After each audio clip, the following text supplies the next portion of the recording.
I'm Andrew Gentile. And I'm Arianna. And you're listening to Behind the Flicks. This show is all about me sharing as many facts as I know about filmmaking and directors and behind-the-scenes info about movies and whatnot to Arianna. And you'll join us for the ride. Arianna, we're going to do something a little different this episode. For the first time ever, I'm going to have you introduce this episode's guest. Oh, snap. I'm feeling the responsibility. And also because I didn't write a script for this, so let's just go for it. You're doing great. Don't worry about it. Today's podcast episode guest is Mr. Matt Lindsay. Hello. It's me. Round of applause, everybody. Round of applause. Oh, please, no applause. It's all good. This is my very good friend. We've known each other for years now, and what I know of Matt is that he knows everything about everything when it comes to comics, pop culture, any of these fun kind of movies that come from video games. I mean, he's got a brain for days about this stuff, and TMNT is one of his all-time favorites. Can't wait to hear him nerd out about it. I'm real excited for you guys to hear what he has to say. Oh, you're going to hear me nerd about Matt it. Lindsay. Hi, everybody. Nice to kind of meet you, because I already know you, and I kind of know you. And everyone listening at home, I probably don't know you, but nice to meet you, too. Thank you very much, Matt. We're thrilled to have you on this podcast episode, and I'm gonna kind of reverse it a little bit. Usually we have Arianna do her review first, but I think I'm gonna ask you first, Matt. Why did you choose Teenage Mutant Ninja Turtles for this episode, and why do you like it? Why did I pick it? Well, I mean, I think that's pretty a biased answer, right? It's because I like the series, but tell us. Nerd out. Go ahead. There's so much I could say. Like, this is a podcast. It can be 5 hours long if you'd like. That's just true. Good point. So, younger Mattao in the olden days of yore, I was introduced to Ninja Turtles because of my parents. When I was younger, my parents, obviously, they were like, hey, you need to do something other than, doing video games and stuff. And it was between hockey and martial arts. And at the time, I was like, well, martial arts sounds way less stressful than hockey. So why don't we go do that? And that got me into a lot of things. Actually, Mortal Kombat is a huge thing for me as well. My dad actually, this is how old I am. My dad bought it on a floppy disk for a PC. The very, very first one. I still have it somewhere. And then it went into Ninja Turtles, and it just happened that they found a VHS tape, and it was the 90s movie, and I knew nothing about the Turtles, and that was literally my first foray into the Turtles. What? This 1990 movie is your introduction to TMNT? Yep. Wow, I feel honored. And then the arcade games and the cartoons and everything else happened after that. But so this movie is a big part of my life, and I love it. I literally just watched it before the podcast today so I could get remembering things, and I ended up writing like 5 pages of notes so that when I say things, I know I'm going to say them correctly, because there's a lot about this movie and TMNT in general that you could talk about. There's a lot. Yes. I agree with you. I do have a follow-up question, if I may. Oh, of course. Something I didn't quite understand. You said hockey led into a lot No, No, sorry. Martial arts did. Oh, I'm sorry. I totally misunderstood. Yeah, hockey went to Ninja Turtles somehow, right? No. Sorry. No. I totally misunderstood. There's some association. Yeah. It's okay. I mean, they did have that live action musical tour, which we will not talk about because that is a thing.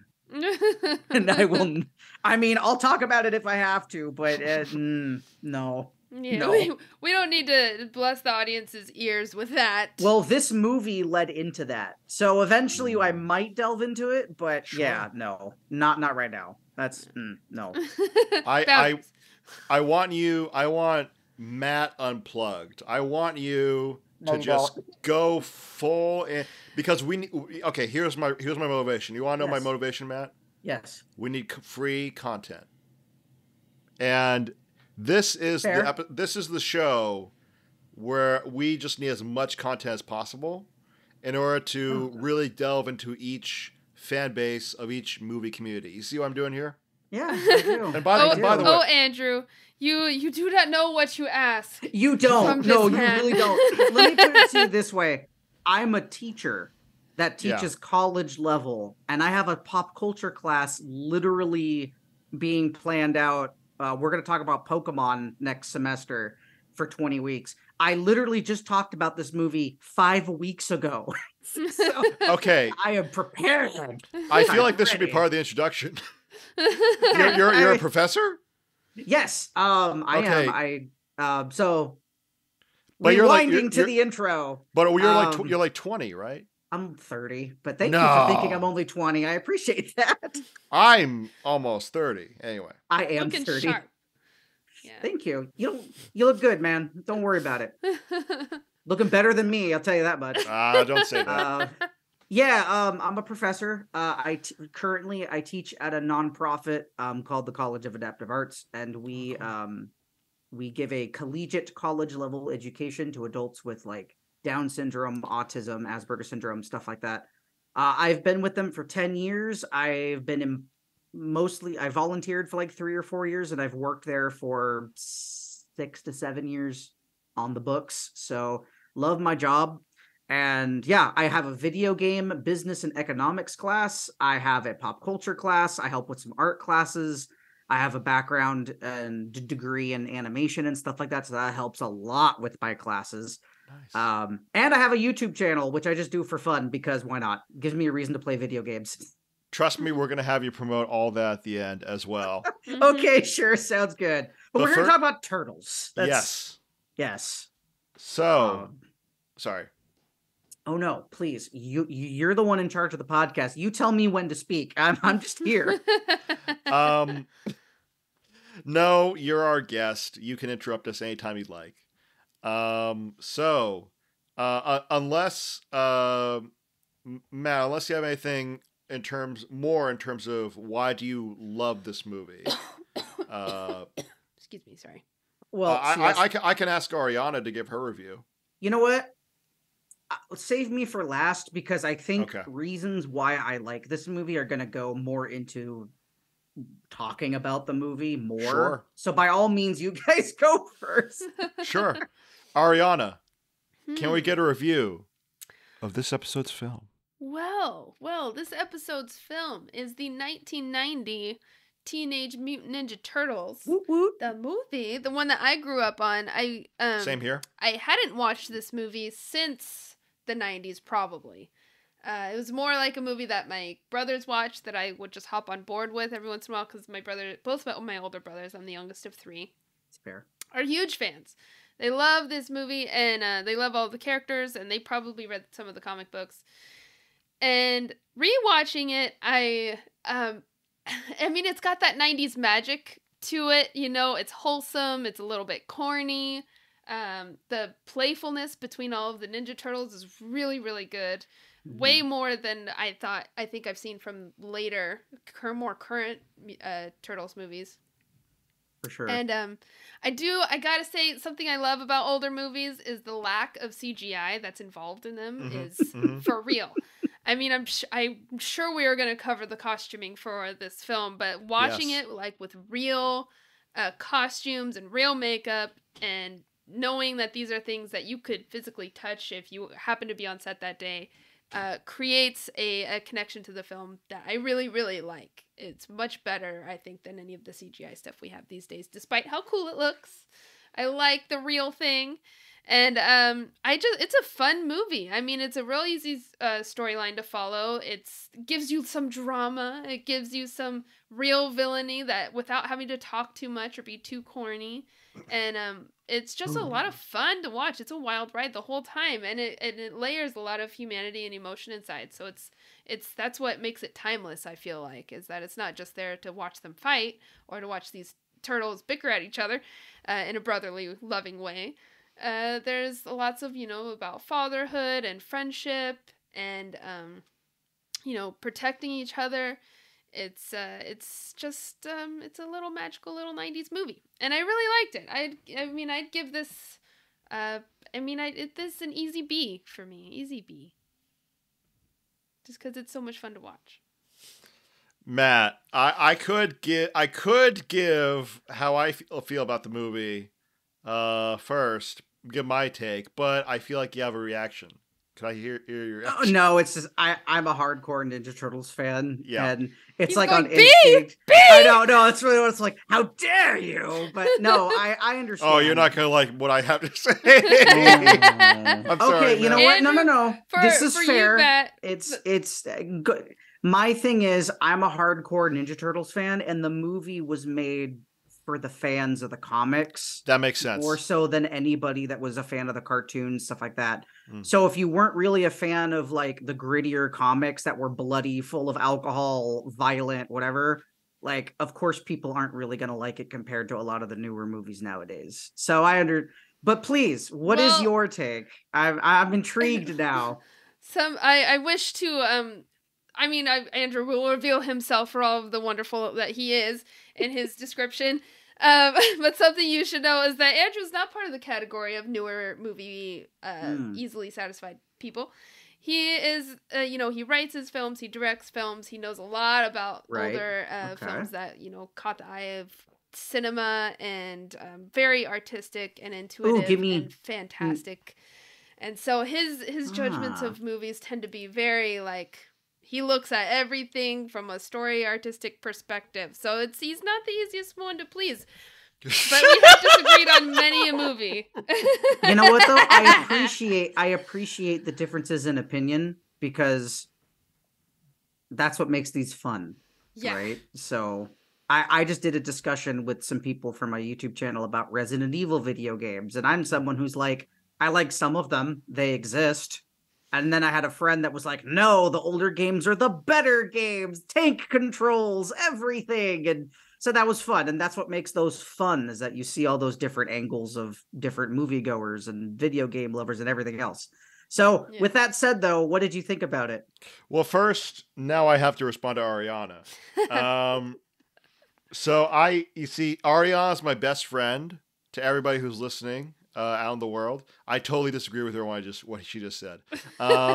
Because first of all, to call me a movie historian is lies. It is a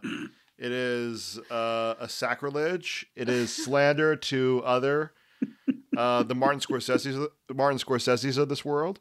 But also what I'm going to say is that, as much as I love, let's say like an artistic movie, like Ingmar Bergman's Persona, for example, that's generally my top 10 favorite movies ever.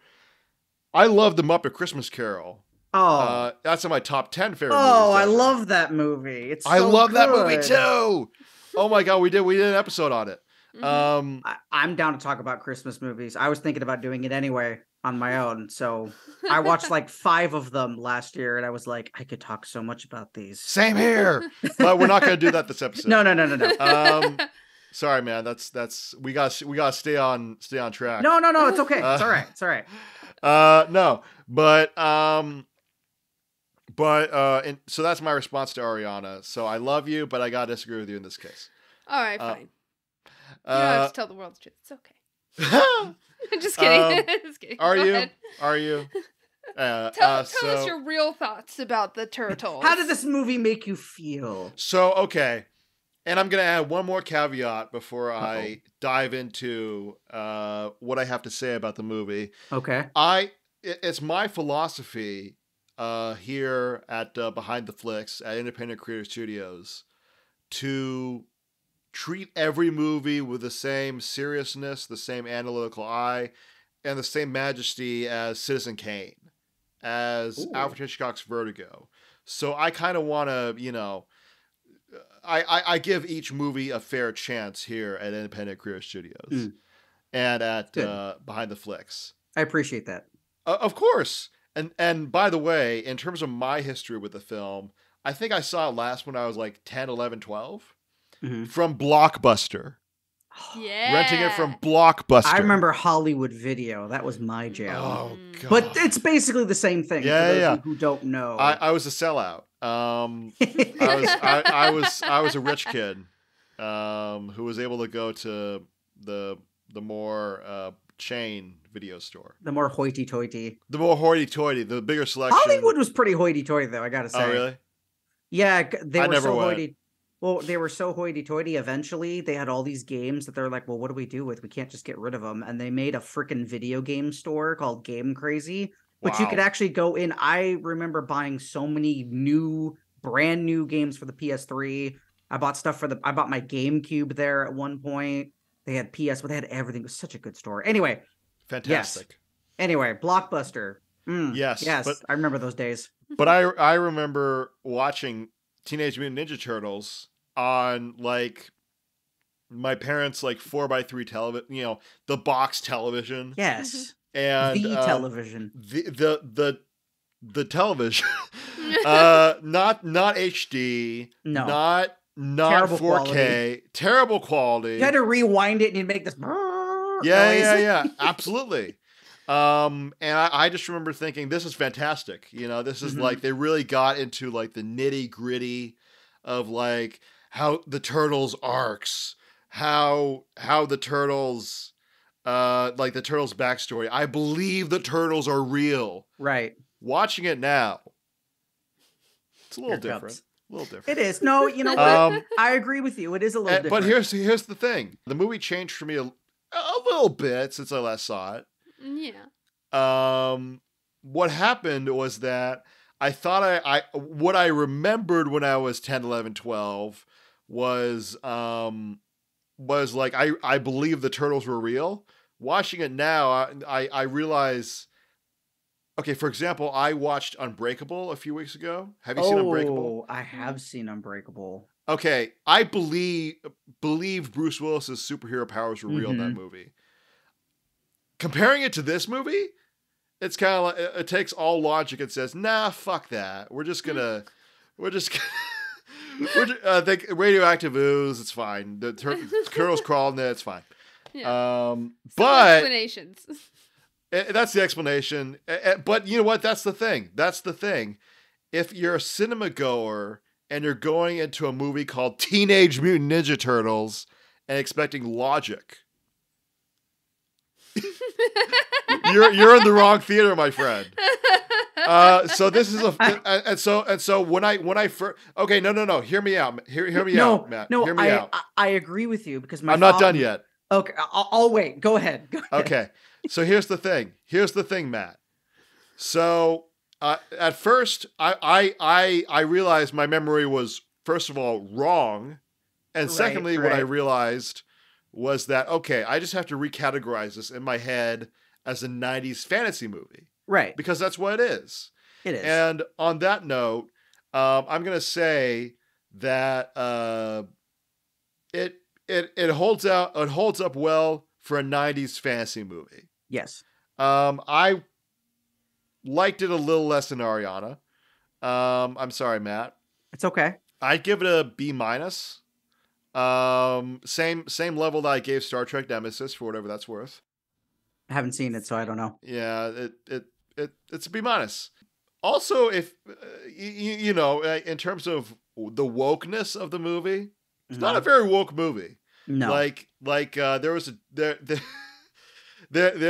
a like I just remember there was a line when the ninjas are not the ninjas, but the Foot Clan. They're still ninjas, but Okay, the Foot Clan ninjas. Excuse me. Right. I was trying to distinguish from the Turtle ninjas and the Foot Clan ninjas. I'll know who you're talking about. They're wannabe ninjas, okay? They don't know the real qualities that a ninja needs to possess. Yeah, like the power family. Yes. They knew family power before Fast and the Furious. Yes. One last ride. It's kind of 5 scary sequels later. When you put that in perspective. Like, so many movies had the power of family before Fast and the Furious, but they made it a meme. Yes. Yes, absolutely. Anyway, I'm sorry. You're talking about the Foot Clan. No, you're fine. This is what the podcast is about. It's all about digression. I appreciate that. Getting into the nitty gritty. Yes. But in terms of the Foot Clan, they like how they followed April O'Neil down to the subway, and then when they confront April O'Neil in full ninja attire, April O'Neil says, "Oh, sorry, did I miss my Sony payments?" And I'm just like, "Ugh, they chose an Asian company for that joke." I mean, it was made by an Asian company. Yeah, So... that's my point. Is like Oh she my God, I chose- didn't think about that joke now. You see what I mean, though? It's You see, you. it's a You know little what? racist. It's a little racist, right?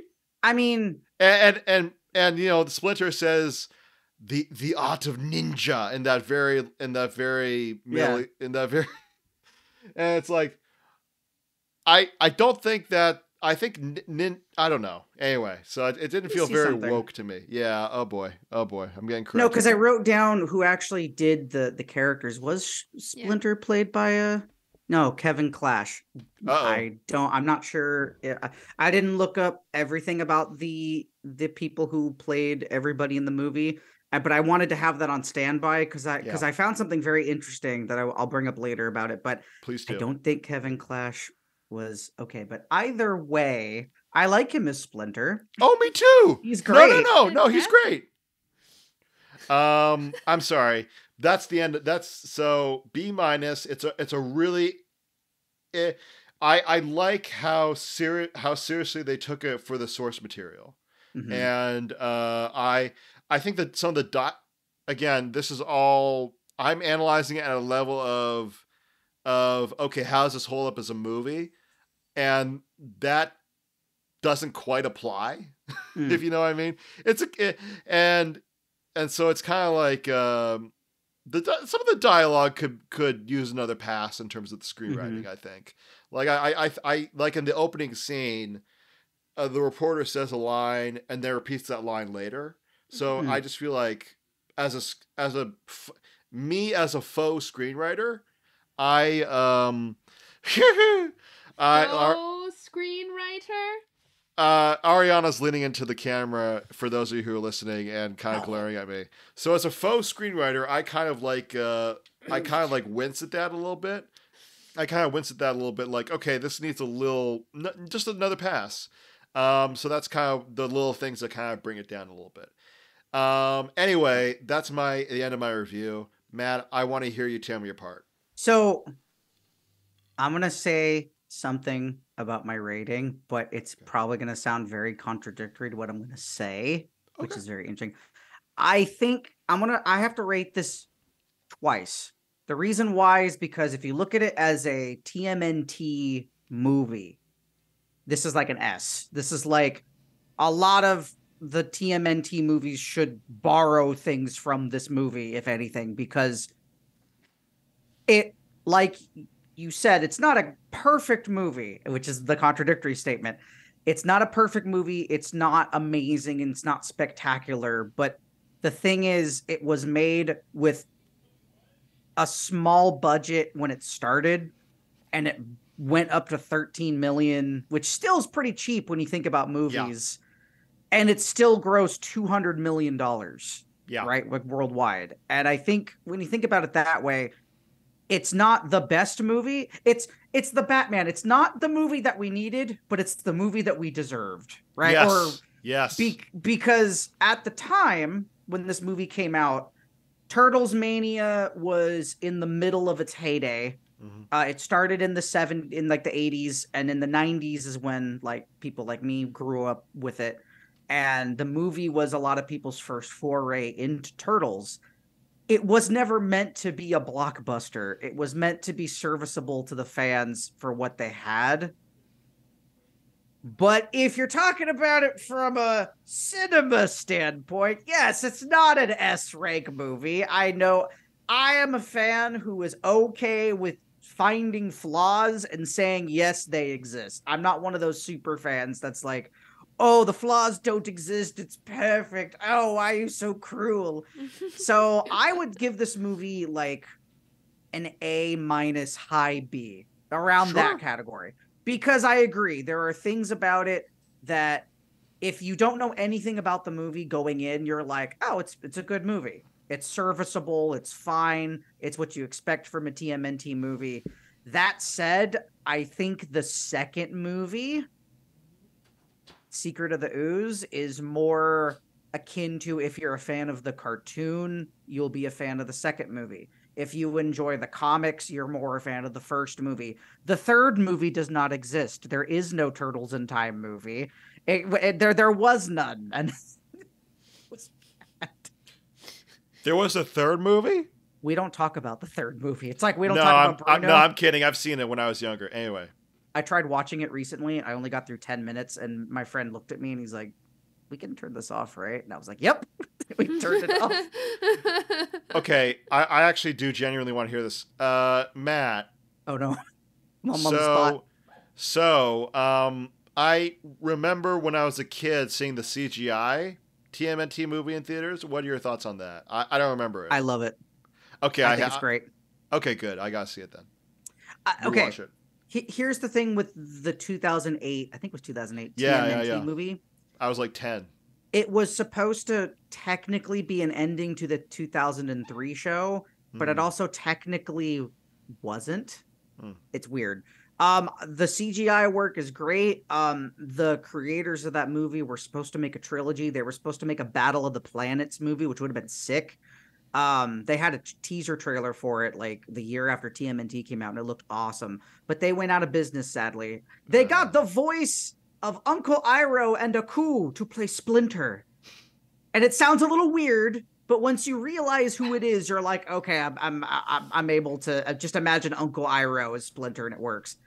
It's not I wouldn't see. I like the movie, but I know a lot of people don't. And that's a legit. I would give that movie a lower rating than the 90s movie, but I still highly enjoy it. Gotcha. That was a total side tangent that I was just curious on. No. You answered my question. I just got us off track. Anyway. It's okay. It's not. I mean, we're still on track. We're talking about Ninja Turtles. Sweet. Technically. Agreed. Arianna, did you have more to your review, or can I bring up a note that I had just in my own research? I'm good. I'm good. Okay, Matt.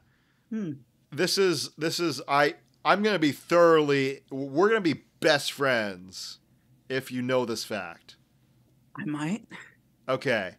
So in my Wikipedia research, I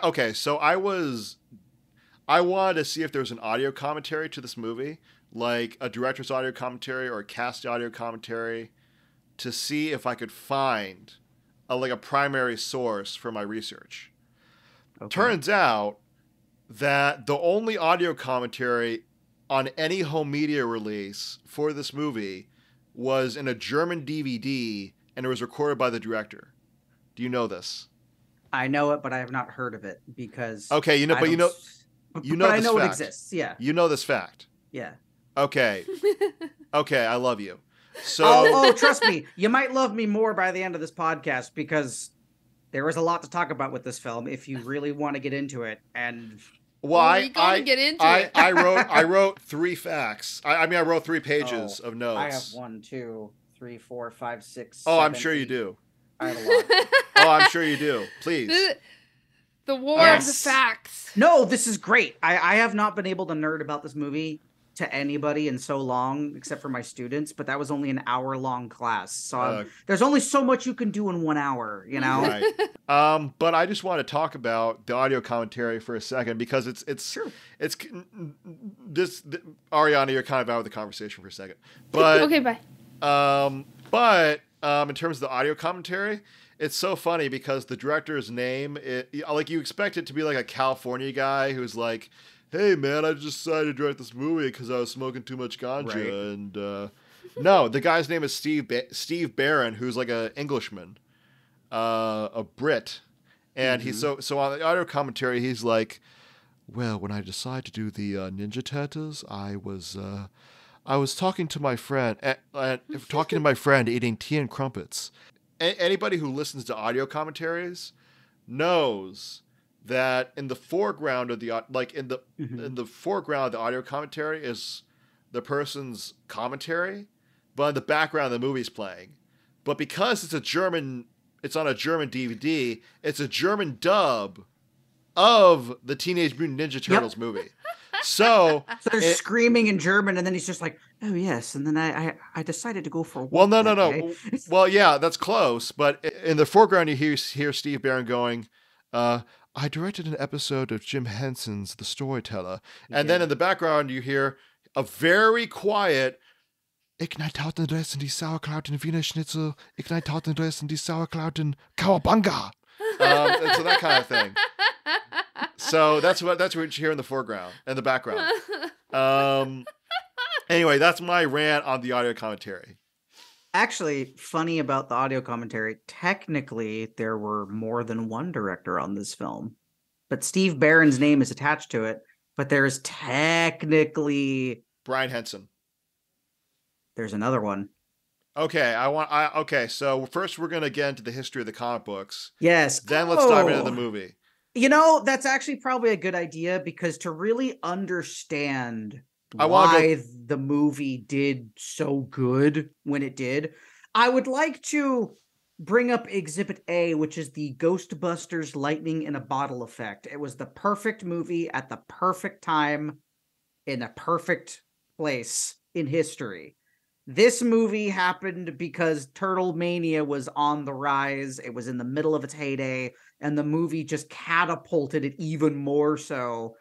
Oh, he already has a hand up. Yes, Andrew. Professor Lindsay. Yes. I want to go even before that. Oh, I know. Oh, I'm getting to the comics. Okay. Go. You know what? I'm so sorry. Go ahead. No. It's okay. It's all right. Don't worry about it. All right. Well, where do we start? Okay. I know where to start. So, Turtles was created by two men called Kevin Eastman and Peter Laird. And Kevin Eastman went to go get a newspaper job, and he had some drawings, and he wanted to get an illustrator job for the local newspaper. And they were like, you know what? We don't really want to hire you, but your work reminds us of this other guy. Maybe you could become friends or whatever. Here, go find him. And that's how he and Laird met. And he and Laird became best friends. They were into comic books and all these other things.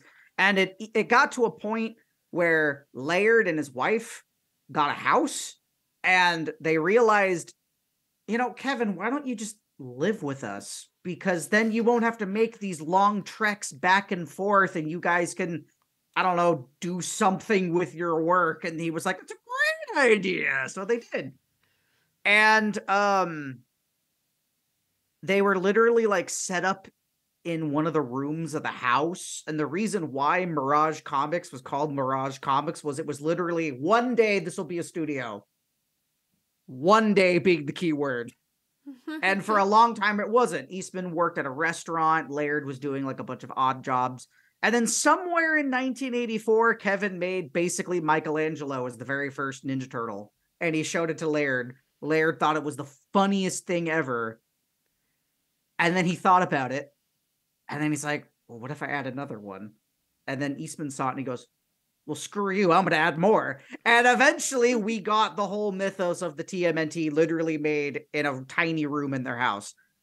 And the funny thing about Ninja Turtles, and this is kind of where the movie's gritty, dark, and like the comics comes in.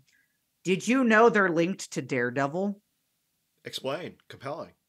So there's two ways that it's connected. Number one, the inspiration. They were both very big fans of Frank Miller's run on Daredevil. He also made a comic called Ronin, which I sadly have not read yet. I read it. Was it good? Oh, it's excellent. Okay, good. I will find it then. And then the other connection. Do you know why the foot is called the foot? Because it's the opposite of the hands, and the hand is the ninja group that Daredevil fights. Do you know why Splinter's called Splinter? Because his master in Daredevil's named Stick. So I know. So, question: is this kind of like a parody of? It was. Daredevil? Oh, okay. Ninja Turtles literally started as a joke. It was never supposed to kick off to what we have now. It was literally a, Laird, wouldn't it be funny if we created a 4 talking ninja kung fu turtles that fought other ninjas, and it was dark and gritty? And then they were like, screw it, we're just going to do it. And it's so to the point of being a satire of Daredevil. The canister of ooze that turns the turtles into the turtles fell out of the van that gave Daredevil his blindness. Oh, shit. It's literally referenced in the first black and white comic. And you're like, wow, they had some balls to go up against Marvel like that. Yeah. Wow. And yeah, and It's all connected. it is. And it's funny too, because you realize that was how comics were during that time period. They were dark and gritty and bloody, and they were very like edgy, and, and very before the 2000s angst and emo-ness came in. And the funniest thing though is how they got the Renaissance names. How do you guys think they came up with the names for the Ninja Turtles? I want to know. What do you think? Well, go ahead. I am going to get it wrong because I just looked at the Wikipedia page.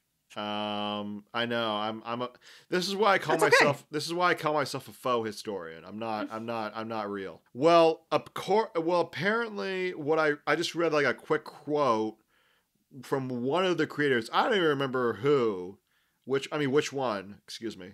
Mm. But they said it was just quirky enough to make it work. I don't know. That's technically true. Okay. It sounded cool, right? No, okay. So that I'm just gonna mark myself down as wrong. Arianna, what do you think? Oh, I have no idea. I was just gonna say all I know about the turtle names is that I watched Hannah Gatsby stand up, her second one.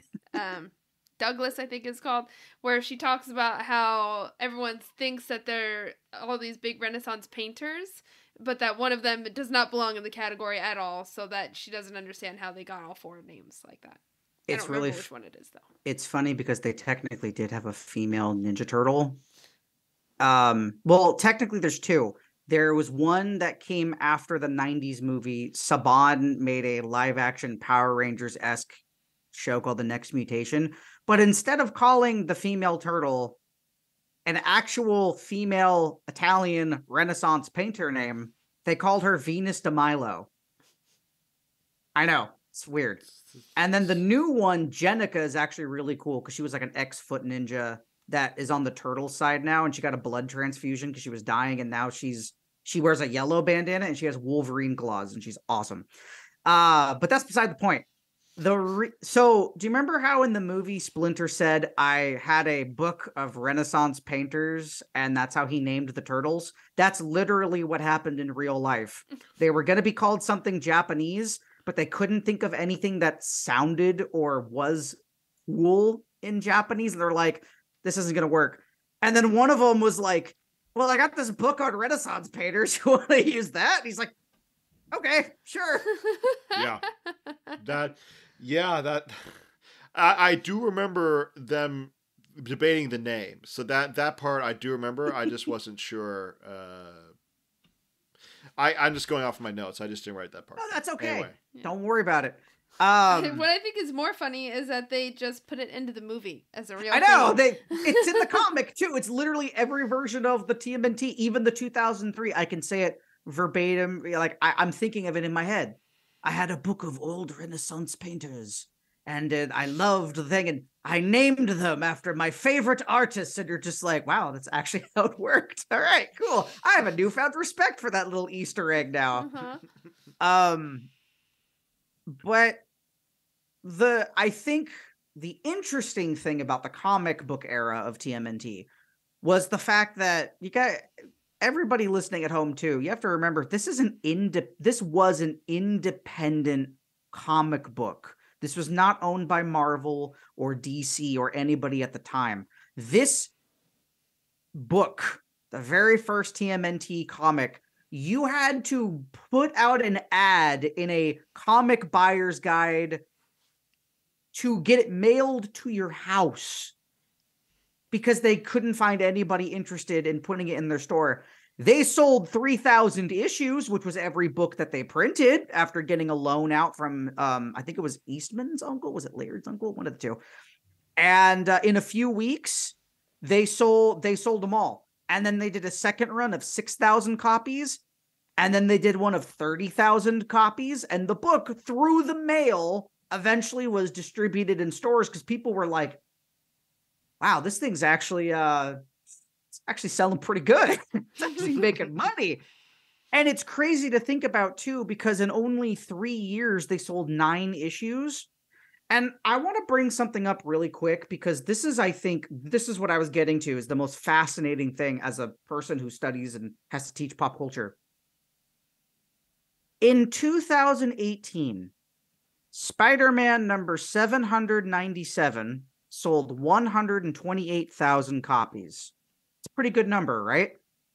In 1986, the 8th issue of TMNT, a tiny little independent comic book that had a crossover with Dave Sim's Cerebus, which was another independent comic, sold 135,000 copies. It sold more than Spider-Man today. That's scary when you think about that. It's fascinating. It's They didn't have the internet. They didn't have the internet. They didn't have the... That's my point. It's like, wow. Again, lightning in a bottle, right? Yeah. There was something about the TMNT that was so... It just was there. And all of a sudden, all these people wanted... there was an RPG book of TMNT released by Paladin Books or whatever they're called. There was all these other merchandising things for Turtles. And then Mark Friedman came in. And Mark Friedman is the guy who got us the TMNT cartoon. He's the one that got us the Playmates toys. After just 9 issues of the original comic? Yeah, they had only really sold like 9 or 10 because they were only making them every couple months, right? So, but the Turtles were so popular that they're like, well, maybe there's money here. We could invest in other things. And that's, again, Mark Friedman was this big time Hollywood agent that came down just like every other agent that they'd met. And he was like, okay, I'll make you guys a deal. I'll give you guys a 30-day non-exclusive agreement to test the water out. And if I can't give you a deal you both don't like, you can fire me. It'll be like it never happened. And they're like, okay. And he immediately went to Playmates Toys, who were very interested, but they didn't want to just sell off the success of the comics alone. And that's how we got the cartoon. Because a Playmates, a toy company, is why the Turtles all have different colored bandanas. Originally, they had only red. They didn't have the name belt buckles. They didn't have the colored headbands. They didn't have a lot of things. And the cartoon, because merchandising, where the real money from the movie is made. And if you get that reference, I appreciate all of you. For those of you who don't know, that was Spaceballs. Oh, that's right. Yes. Oh my God. Okay. I use that quote every time I talk about pop culture. I'm sorry. I'm slow today. So that's okay. It's all right. I've been kids talking a lot. The kids love the flamethrower. Sorry. Yeah. Continue. Spaceballs, the coloring book. Spaceballs, the breakfast cereal. That part is perfect. May the Schwartz be with you. Anyway. I love that movie. It's so good. And yeah, it's just interesting how, because of the toy company, that's how we got a lot of things. That their love of pizza was even more profound than it was in the comics. They only did 5 episodes too. It was supposed to just be a mini series. And then in 1988, they made 13 more episodes to make a whole first season. And it was released around the Christmas retail season to promote the toys and the pizza. Because of course, when people... Pizza Hut, by the way. Yeah. Little thing about the movie I found funny.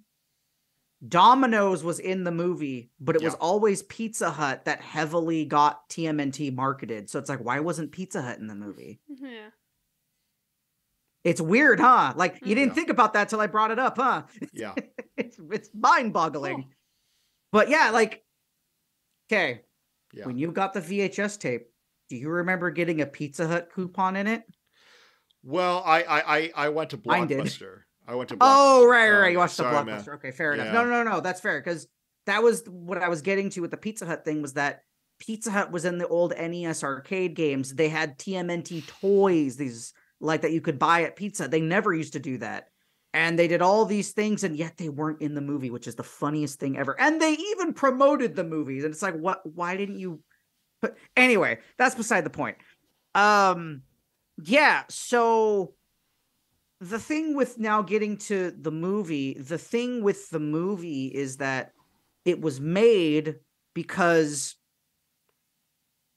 there is something about live action movies in the 20th century. It was like their version of artistic expression in the US. And if a comic book was able to get a live action film, you were considered God. You were like, they've made the big time. Doesn't matter if it sucks. You got a live action movie. Superman, Batman. Well, Batman wasn't out at the time, but Superman set a very high bar. In 1989 it came out, but then after that, Teenage Mutant Ninja Turtles came out in 1990. Right. Sorry. Sorry. No, you are right. You are right about that. And actually, in the comic book that Eastman and Laird made based on the original screenplay for the movie, Raphael walks out of a Batman movie, not Critters, and he makes fun of Batman, but they couldn't do it in the movie for obvious reasons. Yeah. I mean, like legal reasons. Yeah. Oh yeah. We'll get to that. Yeah. But yeah, Superman, the 78 Superman movie set such a high bar that anything that came out that didn't feel like Superman was considered crap. Mm-hmm. And the weird thing too is it also happened that we got lower quality adaptations. I'm looking at you, Masters of the Universe. Mm-hmm. And Howard the Duck actually was pretty on par with the comics. It was just a weird time to release the movie, I think. And I hear it's just a weird movie, but Howard the Duck is weird. So if you know Howard the Duck, it's perfect. If you don't know Howard the Duck, it's a weird Marvel film everybody forgets exists. But the extended universe. So. Yes, exactly. The multiverse. Exactly. The multiverse. Yeah, exactly.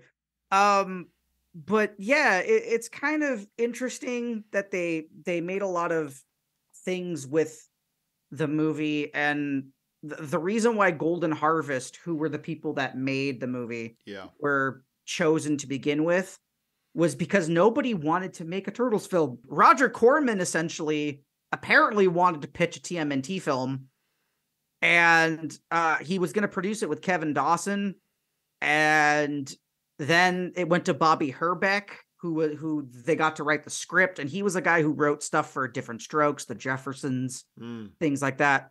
And yeah, Golden Harvest picked it up because Golden Harvest was really good at making Jackie Chan movies, Chuck Norris movies, Bruce Lee movies. Most of them were made from a company in China called Golden Harvest, and they had an LA setup because Bruce Lee lived in LA. A lot of these people lived in LA, right? Chuck Norris, of course, lived in LA. He didn't live in China. So they had to have their LA studio, and the guy in charge of Golden Harvest's LA production team, I think his name was, I might be wrong, I think it's Tom Gray. I hope it's Tom Gray. I think I did my research right. He wasn't interested at first, and then Herbeck kept basically poking the bear, like, hey, we got this Ninja Turtles movie. You want to make this Ninja Turtles movie? Come on, it'll be great. And he's like, who are the Ninja Turtles? Why should I care? What are these things? Like, what? Oh, they're kung fu amphibians. Okay, who cares? Then he asked his kids about it, and he realized once his kids started gushing about the idea of a live action Turtles movie that he was like, oh, we could make money off of this. Okay, I'm interested now. That's great. It's all about, it's like that meme, we've got to have money, right? So Golden Harvest got set up with the movie, and they were really good at making movies that were cheap because they could just hire a bunch of stunt guys and dub things over later, and bada bing, bada boom, you save. Think of how much money you'd have to save if your actors weren't on set for 24/7 for the whole production, right? Stunt people are cheap. You just get them, they do their things. Well, back in the day they were. And in 2 months, right, a script was done. Everything was essentially finished. And then they got Steve Barron. And what's interesting about Steve Barron, going back to our man here, is that he's mostly known. So it's funny. This actually has a reference to the Mario Brothers live action movie as well, because the directors they got to do Mario Brothers did a music video. Steve Barron. Yes, that's what I was going to get to. Yeah, anyway, continue. Oh, well, since you got no, you go. No. I've talked enough already. Go ahead. No. Please. This is fantastic. I want you to keep going, but I was going to bring up the director. Steve Barron directed. I looked up his music videos and I realized, oh shit, this is the guy who directed a-ha's Take on Me, and he did Billie Jean. That's what. And Michael Jackson's Billie Jean. I'm sorry. Please continue. Oh no, I appreciate that. Anytime you guys have stuff to throw in, please. Yeah. Like, had he done a major motion picture before? I don't know. I didn't. Not like a major. Well, I'll tell you. I'll tell you what I do know. Did he? He did music, mainly music videos, and he directed. Cannonball Run. Well, no, I don't know. I don't know off the top of my head. But Barron also directed episodes of The Storyteller for Jim Henson. That's what it was. Yeah. That's what it was. Yeah. Yep. Oh, you know why Golden Harvest was also picked? Tell me. They also did Cannonball Run. Okay. And that movie did so well that they were like, oh, these people are great right now. They got no other big movie going on. So that's how it connects. Because you're right. He did do Jim Henson's Storyteller. And that's how he had an in for talking to Jim Henson's Creature Shop about doing the effects for the Turtles, which I think was very smart of him to do. Yes. And he has gone on record to say that he didn't want a Ninja Turtles movie to just be violent or bloody like the comics. He wanted it to be in the spirit of Ghostbusters, where it was a very serious movie, but there was some humor in it, and you could market it, and it was just a fun movie. And he actually took the panels of the comic, went up to Eastman and Laird, and were like, you see this panel? I want this in my movie. You see this? I want this in my movie. And they were like, wow, this guy actually knows the comics. He actually knows what he's talking about. Okay, I know the script's already written, but rewrite a new script to make it fit your vision, please. And eventually, Bobby Herbeck was replaced by Todd Langen, I think his name was, and he did stuff for like the Wonder Years. And as what? Who was that? It was. Oh, he replaced to write the next script. Sorry. Oh, the script writer. Okay. I missed that part. I apologize. That's okay. There's just so much to say. The interesting thing about Jim Henson, going back to them, is that they actually had a very interesting meeting with Jim Henson. And he was like, Barron was like, hey, so I want you to work on this movie. And Jim was like, I don't know, man. The Turtles, I've seen the comics, and I don't know if that really fits the tone of my company, you know? And Barron was like, Jim, I promise you that the tone of this movie is going to fit exactly what you've been doing with your company. I'm going to make sure that it's not just bloody, gory violence. I want the Turtles to be believable. I want them to show emotion. I want their bond of family and their place in the world and everything. This is the core of my movie. And Jim looked at him and he goes, okay, you know what? You sold me on that. I'm okay. We'll do it. And before production even happened, the distribution deal that they had with 20th Century Fox got canceled because the CEO was replaced. Yeah. And it's funny to think how the Turtles could have been owned by 20th Century Fox and then owned by Disney today. Yeah. Kind of scary. Yeah. Ooh. Yeah, it kind of puts things into perspective. Oh, but don't you worry, Arianna. The mouse will return later on in this story, because the mouse shows up a lot more than you think it does in this. And I'm not talking about the Disneyland shows. That is a whole nother thing altogether. Those actually weren't too bad, surprisingly. No, the reason why the mouse comes back is because New Line Cinema got the movie, was starting to produce it. They started to film things in New York and also North Carolina because North Carolina was cheap thanks to having a studio after it went bankrupt. So they're like, haha, perfect. Steve, can I interrupt you for 1 second? Yes. You know how long they filmed in New York, according to Steve Barron? It wasn't that long. 4 days. Yeah. Anyway, continue. Sorry. Wow. It's funny when you think about that. 4 days in New York and the rest filmed in North Carolina. Yep. Yeah.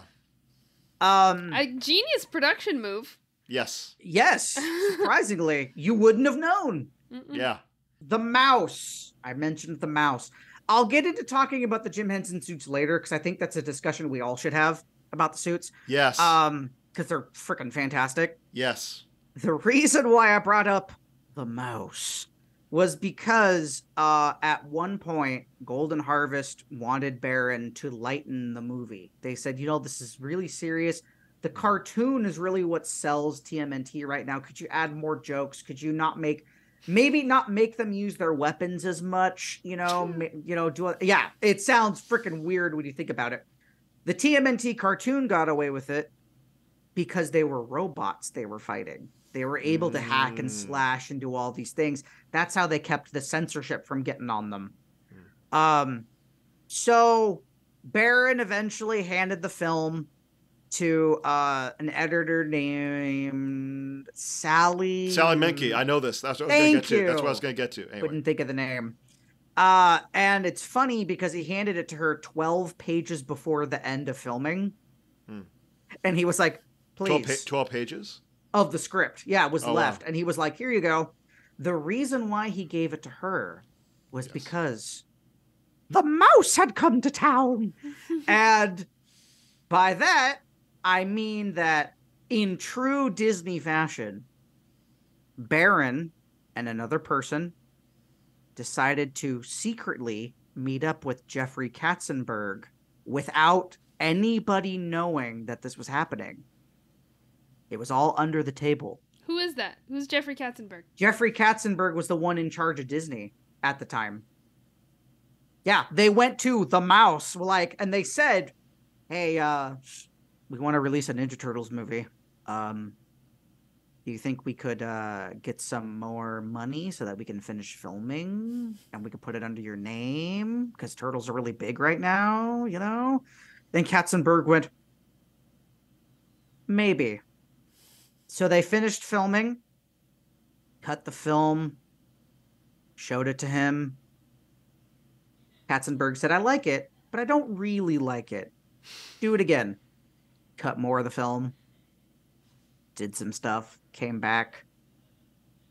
Eventually, it got to a point where after weeks of editing and shooting and editing and shooting and editing and shooting, Katzenberg himself called Golden Harvest's head people and was like, well, hi there. We're here to finish this deal to release it under the Disney banner. We heard you were interested.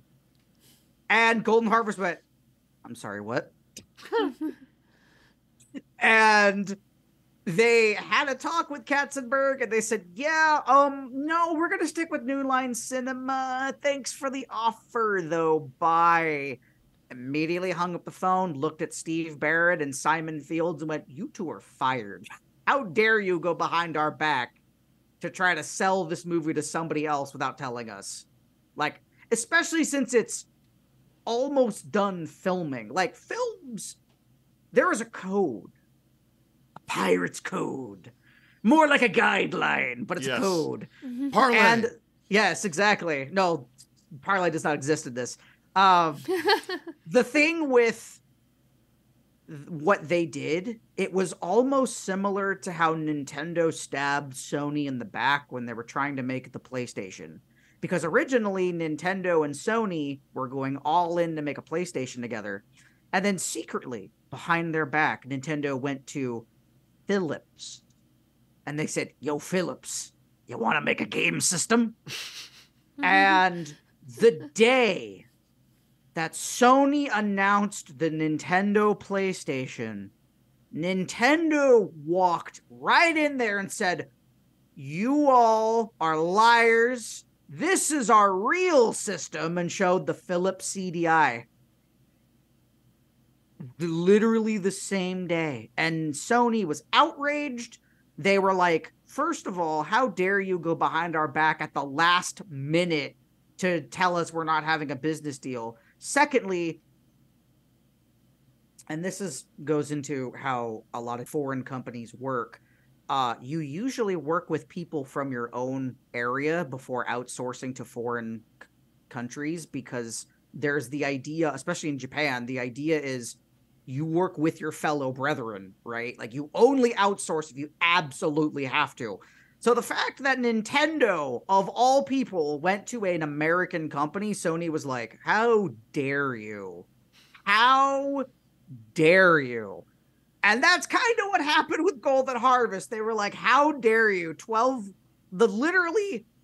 The filming is done. We're editing, and you're trying to sell us off to another company? Baron, what are you doing? Yeah, what was even the point of that? I mean, what would more money really do at that point? Well, okay, I actually listen. Okay, so can I jump in here? Oh, please. Okay, so Baron's, according to the audio commentary, which is a primary source, but of course it's biased, right, because it's the director, he just said he wanted to film more stuff. The developers of the movie initially, before the filming began, went to the Cannes Film Festival market to meet with backers, and after selling the distribution rights of the film to backers from Germany and France, producers of the movie were given the initial $7 million. And then when the movie was close to being finished, Baron wanted to get more money. So that's what I heard. And then from there, New Line came in. Yeah. And did I get that right, Matt? Yeah. No, it's absolutely correct. Yeah, and that's why they went to Katzenberg, and that's why the film ended at $13 million for their budget, was because he wanted to film more. That they needed to do. I mean, the original money that they had, a large percentage of that money went to hiring Jim Henson. And the suits, yeah. Yeah, and doing the suits, exactly. Which, speaking of the suits, we can take a little bit of a break from talking about the freaking history of this film, because it's pretty much almost over, to talk about les suits, because the suits are phenomenal. I'm going to go back to like five minutes ago. Do it. And I'm so sorry. But I want to give you guys two pieces of trivia before we move on. Okay. Because there is a lot to talk about with the suits. One side note is that, as mentioned earlier, there was a second unit director in this movie who filmed the flashback sequences, when the turtles get into the ooze, and when Splinter's learning the ninja moves. First of all, those sequences were shot in Super 8mm film. Now, for reference, 99% of movies in film history have been shot in 35mm film, including the rest of including the rest of this movie. So it was a bold choice to film the rest of the movie, to film the flashback sequences in its Super 8mm. That's why it looks more grainy. Okay, so that's piece of trivia number one. You know who filmed those second unit sequences? Because those were sequences that were filmed, those were sequences that weren't part of the main production. You know who filmed those? Brian Henson, Jim Henson's son, who ended up directing the Muppet Christmas Carol. What? Yeah, Brian Henson is a mastermind when it comes to a lot of these things. He is definitely his father's kiddo, for sure. Yes. And then the second piece of trivia that I wanted to give you guys, well, really the third, I guess, is that, you know who Sally Menke is? The editor? You know what she did? Edited every single Quentin Tarantino movie up until her death. Yep. After Inglourious Bastards. Yep. What? She's done a lot. Yeah. Oh my gosh. Anyway. Yeah. For Arianna sitting here like, I'm getting so much info dumped on me right now. I don't know. Yeah. Yeah. It's fantastic how much, because you watch a movie like this and most people think like, oh, it's just a cute little fun little movie, whatever. Yeah. Comic books. And they don't realize how much goes into it. It's just like any other film. The creativity, the pain, the sweat, the blood that goes into these movies. Oh, no matter what the content is, it takes a very talented group of people to make something good enough that people want to watch it and repeat watch it and become fans and have it be successful. It takes talent, and it's fabulous to know how many wonderful people are behind it. Speaking of the talent, I forgot to write down the names of everybody that was the actors in I the know who you're gonna suits. say. I know who you're gonna say. Oh wait, no, Oh, not no perfect. Suits. Sorry. Yeah, it's because here's the thing. Everybody knows who voiced the TMNT in the movies and all the characters, but not all of those people were actually in the suits. Yeah. What? They did it in the style of their normal films. They had the people on set doing the stuff, and then they had different people do the voice, and then they dubbed over the people when they spoke with the voice. So for example, um the people who were not really changed were people like April, played by Judith Hogue, Elias Kiedis as Casey. By the way, pretty much everybody in this movie and the second movie, perfect casting Yeah. for the characters. The guy that played I agree with Shredder, that. both the actor James Saito and David McChern. I think I spelled his name wrong. But anyway, Shredder in this movie is my favorite Shredder. Just that, I am your father. This is your family. Like that. The guy playing Shredder and the voice they got was badass. Like, Yeah. I loved it. He's my Is it favorite the same, Shredder. The guy that plays him and the voice, is They're it not the same person. Not the same person. Wow. And then Tatsu was the same thing. His second in command. Toshihiro Obata was the actor, and then Michael McConaughey, something like that. He was the voice. But and you then see his face. You see I him know. talk. They It's called stoked up his ADR. voice. ADR. Yeah. I know. And then, well, this is how they saved money. My This mind's is how they blown. saved money. And the How do only you save money by hiring two actors to do one job? Well, I don't know. I think it's because I think the logic was sorry. I'm Matt. You should go first. No. Go ahead. I've talked too much already. No, or not enough. This is great stuff. This is great free content. To build up our channel. So Perfect. So when I was listening to the commentary, it sounded like the suits were very loud. Am I right? Yes. And the so suits. the suits were very loud, and let me explain why. You also couldn't hear people. Yes. And so, as previously mentioned, most of the $7 million went towards the suits, designed and created by Jim Henson's Creature Shop. And the turtle shells actually housed the backpacks, which connected to the creature's faces, the turtles' faces. Took and 18 weeks to make those things. Oh, really? I didn't know that. Uh-huh. Took a long time. Sorry. But it literally, the mechanics of the backpack were control the facial movements by radio. And so, so like little radio controllers, through radio signals, control their faces. With the turtles, I can understand why you would need the secondary actor, but for the second in command? Well, hold on. Let me explain. Okay, tell me. So, essentially, my theory, and correct me if I'm wrong, Matt. My theory, my hypothesis, if you will, is that they realize, because the servos of the motors of the backpacks are so loud, we can't even hear the actors when they're acting. Mm-hmm. So why don't we just ADR them? And then they realize, maybe we can spruce up the performance, by just ADRing most of the movie. It also goes into the tired and true thing of, if you have, like, say, a musical, very rarely will the actress playing the Disney princess be the one that sings. You'll have you want to talk about that? Look at, like, Pocahontas, look at other movies. Like, most of those movies, the actor that is talking might not be the same person that's singing. I'm grateful that has changed over the years. Me too. They actually hire people that can do both, which is nice. Yeah. But it's kind of the same effect here, is that you could have had somebody who was a really good Michelangelo, for example, my boy.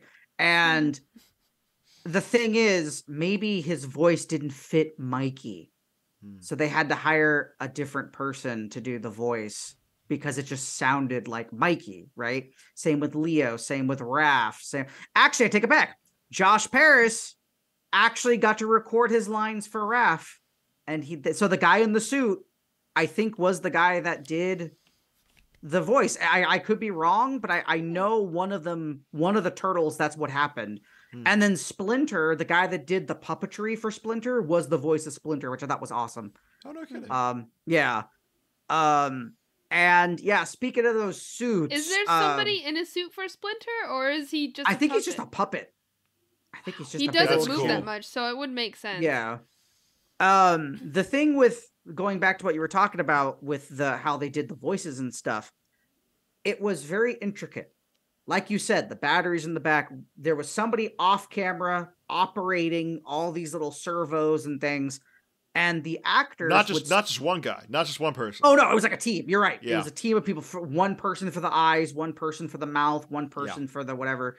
And the thing with the dialogue was the actors would speak their dialogue, and it would be carefully choreographed with the people working the animatronics, so that they got perfectly on point to, and that's how Jim Henson works. That's just so that's Dark kind Crystal of like was, a live action animation system.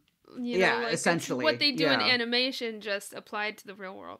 And that's why practical effects are great. Jurassic Park, all of them, awesome stuff. I love practical effects. Thank you for reminding me of what the heck that word is. I know, right? You're welcome. Another thing, though, about the suits, there were two versions of the suit that were made, actually. There was one version of the suit that we've been talking about, which was called the hero suits. That was the ones where you would see them on camera. They do their little mouth movements and other things. Then there were the stunt suits, and the stunt suits were less cumbersome and for more of the action scenes. That's why in some parts you see the turtle's mouth not move when they're speaking, like in the cartoons, because it was the stunt suits. But the hero suits... 70 pounds of foam rubber and electronics, suffocating, lack of air ventilation, restricted, claustrophobia. Literally, these suits, every single suit had this, and the actors sometimes had to take multiple breaks. It was very similar to when Jim Carrey did The Grinch, where he had to learn how to anti-torture methods just to work in the Grinch suit, which is impressive because it was just layer upon layer of makeup and everything. But yeah, those suits they're awesome. Great stuff. Oh God. I just remember, I'm totally going to get us off track for a second and talk about, okay. So I am in love. Like when I grew up, I want to be Jim Henson. Oh yeah, everybody did. Yeah, I still do. So, because I love that man so much. He helped make Sesame Street. He created the Muppet Show, the Muppets. Fraggles, the Fraggles, Fraggle Rock. The Dark Crystal, Labyrinth. David Bowie at his prime. And that giant cod piece. Exactly. There's a scene where he's like fondling the orbs, and they literally have a shot that's just low enough where you could see the cod piece, or it's just him, and you're just like, I see what they were doing with Bowie. I appreciate that, because that was Bowie. He didn't care. Right. He didn't care. He's just... But I gotta tell you, it was like two worlds collided for me, because I've seen a behind the scenes photo where Jim Henson's in the sewer of the Teenage Mutant Ninja Turtles, and he's like his arms are around one of the turtles or something. Oh, it's so cool. And I'm like, oh, my childhood. So anyway, I just wanted to bring that up. No, that's okay. Do either of you know the mechanics of like how they would breathe, like when they needed breaks? Like they would take the mask off. Yep. Like as a full headpiece? It took a long time. Like a Spider-Man mask? It took a long time to take it off. But yeah, essentially, actually, you can kind of see it. There's in the neck, there's all these folds. And the reason why is because that's where the actor's head was. Yeah. And then there was like a little thing. And then the animatronic was here. And so... Sorry. And I just want to add to that. you could also the reason. Okay, so they have like the eyepiece. They have like the headband that goes over their eyes, right? Yeah. There was a little, according to the director and the audio commentary, there's a little slit right below the eyes where the actors, the performers could actually look through like see-through fabric. So if you look at some shots, you can actually see like a little line below, and then also sometimes the turtles open their mouths and go. And like, there's laugh. that like Five Nights at Freddy's second animatronic mouth. Yeah. I noticed that watching it yesterday. I'm like, oh, I never noticed that before. It's creepy as hell. Yeah. Like, oh, jeez. One of Shredder Hoodlums is played by Sam Rockwell, That's right. Sam Rockwell. That's the right. name. Head Thug. who would go on to win Best Supporting Actor at the Oscars for Three Billboards Outside Ebbing, Missouri. Anyway, as well as he was in Seven Psychopaths and all these great movies. Seven Psychopaths. Oh, me too. Movie's hilarious. Hell yeah. I guess the only real thing left to talk about with the movie is the fact that of how it went in the theaters, because like we said, this was a freaking low budget indie movie. But the thing is, it was based on the Ninja Turtles. Yeah. So early buzz for the movie made people order more copies so that they could put it in more theaters and have more showings of it. And March 30th, 1990, literally 9 months after Batman, Turtles came out. And again, lightning in the bottle, because Batman was so good. It was literally the renaissance of the Silver Age comic book movies, because Ninja Turtles came out, Batman came out around the same time. And because Batman came out, people were more interested in comic book adaptations. And lo and behold, Turtles came out. It was great. It made $25 million in its first weekend, which beat Pretty Woman, Hunt for Red October, and Joe versus the Volcano, Lord of the Flies, and a whole bunch of other films that were out at the time. Dang! It beat Pretty Woman? Yep. And and according to Wikipedia, which is of course the most reliable source on the internet, the opening week in America, it was the second highest grossing movie up until that point, behind Batman. Yes. Yeah. And it still is one of the highest grossing indie movies of all time. Yeah. Overall, it made $135 million in the US, and it made $66 million elsewhere, which is ironic because nowadays the numbers probably would be flipped. Oh, you got it right there. Perfect. And actually, it's funny that you guys talked about the ratings earlier, because I want to talk about one rating in particular. Nunchucks. Rating. No. Rating. Like. Well, let me explain. You mean like the MPA, like in UK, right? Oh no, sorry. I meant film review rating. Sorry. Oh, okay. My bad. I should have made that more specific. Can I bring up my thing? Oh, please. I've never heard of this nunchuck thing. Please elaborate. Well, it's actually back when it was released, nunchucks, and I'm sure it was. Oh wait, keep going. I know what you're gonna say. Okay. So it took me a minute. Nunchucks are actually illegal in the UK, and so actually the UK censorship board said you have to do something. You have to edit out these nunchucks in the movie as like or add cartoony sound effects. I forget which. Right. Some form of censorship. You do something stupid. Yeah, and so I think that affected its rating. Anyway, sorry. No, that's okay. Matt, please continue. You are right, though, because also ninjas were considered illegal stuff in movies and cartoons in the UK. That's why in the UK they're called the Teenage Mutant Hero Turtles. And a lot of the cartoon had to be altered so that Michelangelo didn't have weapons. And I know, it's weird. But Mr. Roger Ebert gave the movie a 2.5 out of 4. That makes sense. Which is about the rating that we were kind of giving it, right? And his reasoning was, if you're a Turtles fan, this is the movie for you. If you're not a Turtles fan, maybe this isn't the movie. Not exact words, but paraphrasing, that's pretty much what he said. Yeah. Which is fair, because the movie was made for Turtles fans. It was made for people who wanted to see a Ninja Turtles live action movie really, really bad, like yours truly. The other reason why the movie made a lot of money, though, not a lot of people know this, the movie, these people were so genius. The movie came out the week before school went out for break. Mm-hmm. So that meant that people could see it multiple times over the course of that week. Yeah. Yeah. Brilliant. Like, amazing timing. Yeah. They knew their audience. They knew that this was it's kind of a kids movie. Kind it of is a kids movie, you know, but it's adult It's themes. the 90s version of a kids movie. It's like when Don Bluth enters with Secret of NIMH, you're like, oh, it's a family picture. And then all of a sudden you're like, oh, people are dying. Oh no. Yeah. What is that cat? That looks like a demon from hell. What is this movie? Land Before Time. Yeah.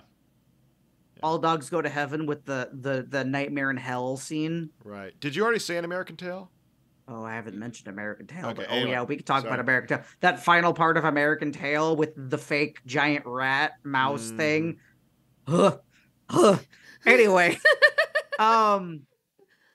The thing with the movie, though, is that like all good things, it comes to an end. And Turtles Mania, about the time this movie came out, it was starting to decline. And they made a second movie a year later with only $2.5 million budget. No, sorry, $25 million. Oh. Sorry, $25 million budget. And they made $78 million. Not bad. Yeah. Not bad. Yeah. They did replace April. They went from Judith Hoag to Paige Tuco because Judith had issues with the first film because it was too violent and it wasn't family friendly. And it's like, lady, you're getting into a Ninja Turtles. What do you expect? You know, it's like, it's in the name. But I still liked her as April in the second movie. And then 2 years after that, on a budget of $54 million, they made Turtles in Time, which only made $21 million because it was a bad movie. And they didn't care at that point. They were just trying to just make another film. And it was, again, this was the end of Turtle Mania when things kind of were hunkering down and people didn't really want to do things Ninja Turtles.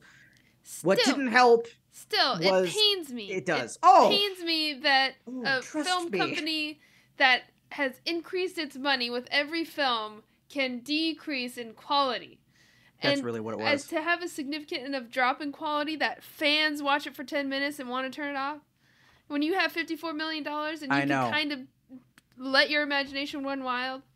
It's scary with... How does that happen? How does the studio, how do people let stuff like that happen? Hollywood, that's how it happens. Yeah. That's about right. This is what happens when you don't have like real creators in charge of the decisions. Well, plus the other thing too is, like I said earlier, the success of the movie made them want to make more live action things. So they made The Next Mutation, which did not last very long. They made the literal live on tour band musical concert things called the Coming Out of Your Shell tour. It was bad.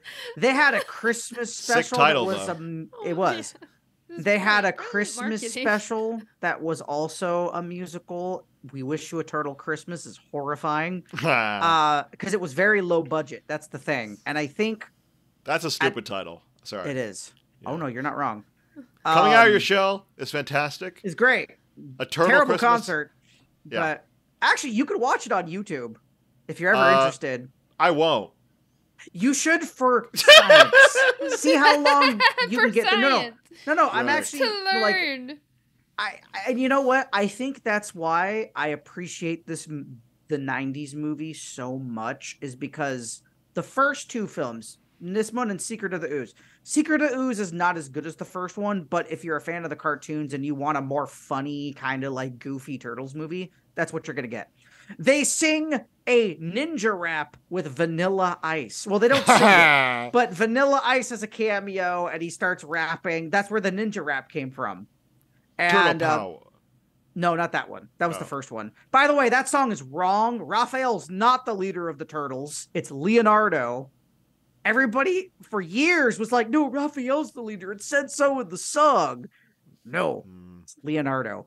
No, the second one, it's a literal rap by Vanilla Ice. And the chorus goes, ninja, ninja, rap, ninja, ninja, rap. I don't want to do too much because you'll get copyright striked probably by who knows what. Sure. But yeah, Appreciate it's... And they're fighting the big other mutants at the same time in like a dance club. And you're like, this is goofy and I love it. This is what you wanted. This is what you want from a Ninja Turtles movie, right? Mm-hmm. This is what you expect. But yeah, after the first two movies, the quality went down because they tried so hard to push the brand in new directions. And I mean, the cartoon ended after 193 episodes with 10 seasons, which is impressive. To put that into context, Batman, the animated series, has 120, I think, episodes. Dang. So, yeah, it's pretty damn good. Yeah. And yeah. It's so crazy. Like, when people think of Teenage Mutant Ninja Turtles, they don't equalize it to Batman. Yeah. Probably because there's not as many notable It has movies. a lot of ties to Batman. Batman. When it comes to, like, notoriety and if you compare, like, certain things side by side, I'm like, it's an indie comic. It's on par. It's up there. Yeah, and until Nickelodeon bought the rights to Ninja Turtles, I think that was around the time of the 2012 series, it was still pretty much an indie comic book, and the movies were made whenever Eastman and Laird decided they wanted a new movie to come out and they liked the script. And they made, and the 2003 show, even though it was made by 4 kids, which that's a whole nother topic for another day, it was gritty. It was dark for a kid's cartoon. Like there's the whole one of the episodes, the first introduction to Shredder, Baxter Stockman failed him. And, he's like, oh, I'll just make more Mousers and blah, blah, blah. And Shredder is just like, you have failed me, Baxter Stockman. You know what happens when people fail me. And he pulls out his like claw hand and it cuts away and it shows like a pan out of the fortress and you hear Baxter Stockman screaming. The next time you see him, he's missing an eye. Ooh. And you're just like, oh, this is a good show. I love it. Yeah. It was great. Can I interject for one thing? Yes. Okay, this was something I wanted to bring up. I love how in the movie, it's a great villain introduction. Oh, like that one shot of like Shredder's shadow, and then him walking in. I kind of wish that's how Darth Vader was introduced in Episode 4. Anyway, like with that long shadow, and that's the one thing I'll be like, that is a very good shot. Mm-hmm. And that theme, just the dun dun dun, the doom, doom, dun dun dun. You're just like, oh. Yeah. I love how like the whole depiction of Shredder is a very calm power. Yeah, because that's what he is. Intense, and that's I love him that. most Even of the demeanor, time. like he doesn't really talk that much, and when he does, he's like very short and to the point, and just says whatever the truth is. And it's funny because the cartoon made Shredder a joke. He was like, "I'll get you, Turtles," and then Krang, Shredder, and some of that. But when you read the comics, Shredder died in the first issue of Ninja Turtles. Wow. And he died by getting thrown off of a rooftop, just like in the movie. No shit. So the garbage compactor, I think, was added. I'm not quite. I have to reread the comics. That's what I wanted to say. Casey Jones is a straight up murderer. He's like, oops. Yeah. That's how he was. That's how Casey Jones is, though. I was literally just telling Arianna, there is an episode of the cartoon where they brought Casey Jones in, and Casey Jones is like a Mel Gibson Mad Max psychopath. He's just like, I'm here to kick your ass, scumbucket, right? And he says a lot of one-liners, and there's a whole episode where they think that the Foot Clan is operating in this building, and they're like, well, we gotta get in. How are we gonna figure this out? And Casey's like, I got an idea. And he shows up in a freaking suit, but he still has the hockey mask on, and he has his golf club bag and everything. And he's like, I'm here for a job. And they're like, oh, well, you don't really have that big of a resume, Mr. Jones. What are your talents? And he goes, let me show you. And he breaks the table in two. And they're just like, you're hired. That's how Casey Jones was. And again, perfect casting for this movie. Everybody was just cast perfectly. The one thing, though, about the casting, which was not so much the movie's fault, because it was more so the cartoon's fault. April O'Neil was originally a Black or a Latina woman, and then the cartoon made her a redhead. I don't know why. It was probably just because of something in the 80s, probably. But so not so much the movie's fault, because they cast Judith played a great April. She was perfect for the style and everything. She even had a costume reminiscent of the original comics with the red tank top and the little and like the leather jacket. That was from the comic. That was a look from the comic, which is really cool. But I gotta ask the girl question. Do April and Casey hook up in any of the stories? Oh yeah. Yeah. I think later on in the comics they did. The 2003 show they had a whole episode where they had a wedding for Casey and April, and like all their friends, like Leatherhead and all these other people attended. The 2012 show, even though they're teenagers, it's heavily implied that they're dating, or they're at least interested in dating. Rise of the TMNT didn't do that because Casey came. Well, I don't want to spoil. People who haven't seen the Rise of the TMNT movie. Watch it. It's amazing. It's a very good movie, and people who had not seen the show at all liked it. So there you go. Very dark. Krang is awesome. Yeah, why was I getting into the Casey Jones? Shredder. Right, Shredder. Shredder in the comics and in other media, the 2003 cartoon I was just talking about with Baxter Stockman losing an eye, that is a Shredder like from the movie and from the comics. Like he is the badass in the room who knows he can kill you, but he'll just not worry about it till he has to, because he's like, why would I bother? I know I could beat you up. I don't need to worry about this right now. He doesn't have anything to prove. No, exactly. And just that shot, another shot that I remember of Shredder, which was great, was when they just beat up the Foot Clan on the rooftop, and he jumps into frame. It's like, dun, dun, dun, dun, dun, and he has the spear in his hand. Like, oh man, that whole scene with Shredder and with the final confrontation with Splinter, like that whole last scene felt like it was straight out of the comic minus the blood and everything. And it was just, so good. And, oh man, actually, speaking of that scene, the scene when he came in to frame with the shadow, I actually showed that scene to my students because I was telling them, like, how do you expect Shredder?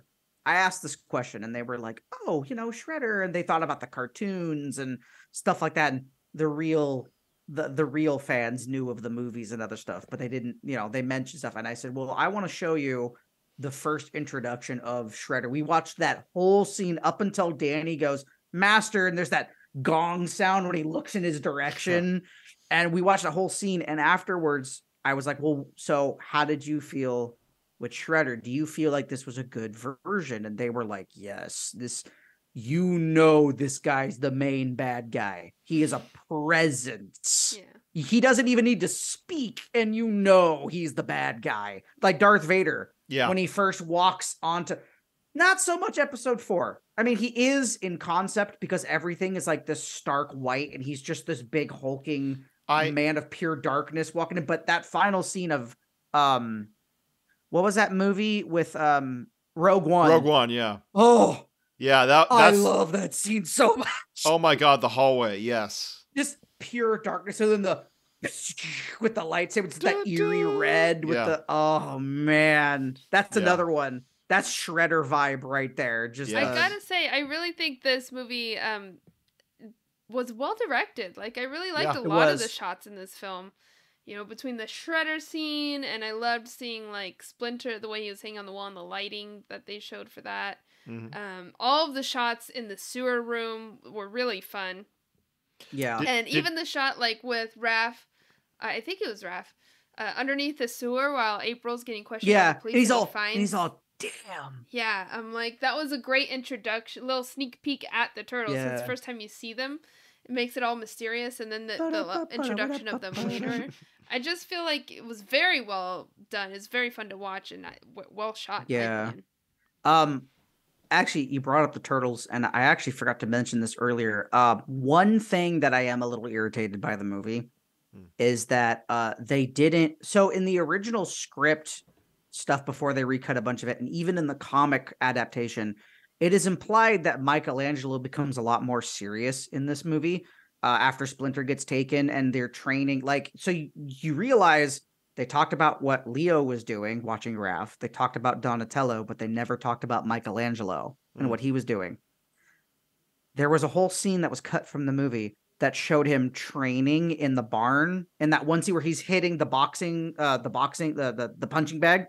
Right. And there was a whole scene where he was going to be training in the barn, and April was going to say, Mikey never stops training.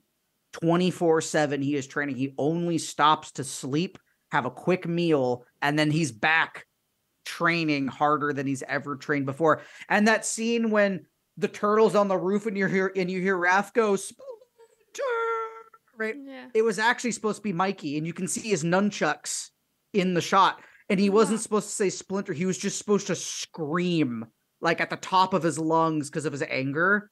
Yeah. And they cut it and they made it Raph because Mikey was the most merchandisable Ninja Turtle. Boo. And they didn't want to lose well, nowadays they would totally do it. Yeah, but back it would in make the it more interesting. Yeah, but back in the day they didn't, because there was the whole thing of, well, we need him to be marketable, and he's the most relatable to the kids. So if he doesn't do that, he's not marketable. Also, when they're fighting the Shredder, he's the one that lasts the longest. You can hear his voice actor doing the fighting sounds against Shredder longer than the others. I don't know. There's just a lot of cool stuff, which is funny because then Last Ronin comes out, and I'm not going to spoil Last Ronin, but I'm just like, this is good. By the way, if you haven't read Last Ronin, read it. It's very good. You brought up earlier, and maybe I misheard, there were two directors of this movie? Yeah. So we had Steve Barron. Yeah. And then the editor, Miss Miss Menk, had to direct the last 12 pages of the film while he was trying to talk to Katzenberg. No shit, I didn't know this. Yep. And when Simon Fields and Steve Barron were kicked off the project, Sally Menk left as well, out of, not because she felt like guilty, but because she's like, well, I would feel weird staying when they're gone, because Steve was the one in charge. And by that point, technically, Director 3 came in, which was just Golden Harvest and New Line Cinema, basically just recutting the movie, getting it out on paper and Polaroid and film and sending it out to everywhere. So, yeah, very troubled production, but man, they did a good job for what they had to go through. Yeah. This might get us off the movie for a second, but I always love contextualizing movies in terms of history of movies. New Line Cinema would go on to start working on the Lord of the Rings trilogy less than a decade later. So pretty much like the so let's say working on Lord of the Rings less than a decade? That Correct. started in the 90s? They started filming it in 1998, 1999. The entire trilogy in one go. Anyway. Yep. But my point being is that like New Line Cinema was made by this movie initially, and then they continued to grow after that. Yep. To the point where they could afford the Lord of the Rings trilogy. And we were talking about CGI and digital. Look how far CGI came along. I mean, CGI versus practical. Look how far CGI came in less than a decade. Yeah, I mean, look at Lord of the Rings. There's practical and CGI in those films, and it looks fantastic. Yeah. Gollum, and oh my god, that's the gold standard right there for digital characters. Still, the Balrog, yeah. The Balrog. Oh, me too. Oh, speaking of people as dark, shadowy figures, friggin' Sauron in the opening of Fellowship of the Ring. pure shredder. Doesn't say a word, and you know, oh, this is the big bad. Look at that. Yeah. Look how tall that dude is. Yeah. Like, then just the helmet, and oh my gosh, and it was a guy in a suit. I was Yeah. like, I love it. I love it. But I just love those connections of like New Line Cinema invested like $6 million into the Teenage Mutant Ninja Turtles, then like something millions, like half a billion dollars, I think, into the Lord of the Rings trilogy, something like that. not counting the Hobbit, but yeah, something like that. Something crazy like that. It's insane. It's crazy. Oh, and it paid off. Yeah. Technically, they did Lord of the Rings before Peter Jackson's because there was the Ralph Bakshi cartoon, which, you know, isn't that bad from what I heard. It's not. It's also not bad when you realize Bakshi was promised 3 films and they said you only get 1. And he had to fit Fellowship of the Ring and the Two Towers into 1 film. And if it sold well, he was going to be able to do The Return of the King as a separate movie. And it never did well because the movie was too long. And it was, the pacing was weird. And it sucks because you realize Bakshi made some weird stuff like Wizards and Fritz the Cat and things like that. Yeah. But Ralph Bakshi is he was a mega fan of Lord of the Rings. I think if he was given all 3 movies and he was able to do whatever he wanted with the films with whatever budget, I think it would have been a good animated trilogy. Agreed. But I think we're getting a little off track here. I got us off track. One last piece of trivia is that the film had many fans, including none other than Steven Spielberg. That's true. Spielberg was so taken with the film that he saw it 3 times and offered Steve Barron the job of directing the live-action Casper the Friendly Ghost movie. He declined, which he wanted to regret. Yeah, because Casper also did pretty decently, if I remember correctly. Yeah, that's one of my favorites. Introducing young Christina Ricci. The last thing I want to know is, 1, who's your favorite turtle? Ooh. And also, if you had your favorite scene. Matt, you go first. Well, Michelangelo all the way. He's been my favorite since, well, it started because he was the Mondo cool dude, right? And stuff like that. But as I got older, I appreciated Mikey more because he's the heart of the team. And in the comics, he's like a professional like writer, and he writes books and he hires somebody to like go out and pretend to be him and pitch meetings, stuff like that. And he likes to do art. And then The Last Ronin happens and all these other things. And it's just like, Mikey's just my favorite. He's just all the time. All right. And your favorite scene from the 1990 movie? Oh, there's a lot of scenes. I still think 1. There's one from the second film that I really like, but I can't say it because it's not the first film. This is tough. We already talked about Shredder. I like that one. I think one of my favorite scenes is when Donnie and Mikey are sitting under the grate and he's got the popsicle stick in his mouth from Mikey. Yeah.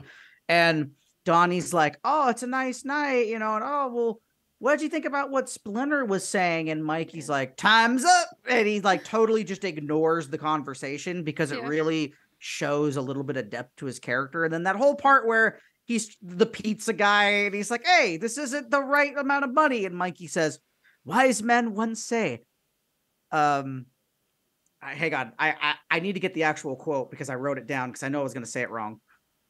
Forgiveness is divine, but never pay full price for a late pizza. And even as a small child, I realized that there's actually a lot of wisdom in that quote. Because you can apply that to a lot of things. And I've used that as my mantra, especially with pizza. Of course. Forgiveness is good, but have boundaries. Yeah, there are such things as boundaries, and never pay fully for half-assed work. That's essentially what I got from it. So, yeah. Fantastic. Yeah. I'm going to totally avoid your first question because let me explain why. I work at a cafe / chocolate shop /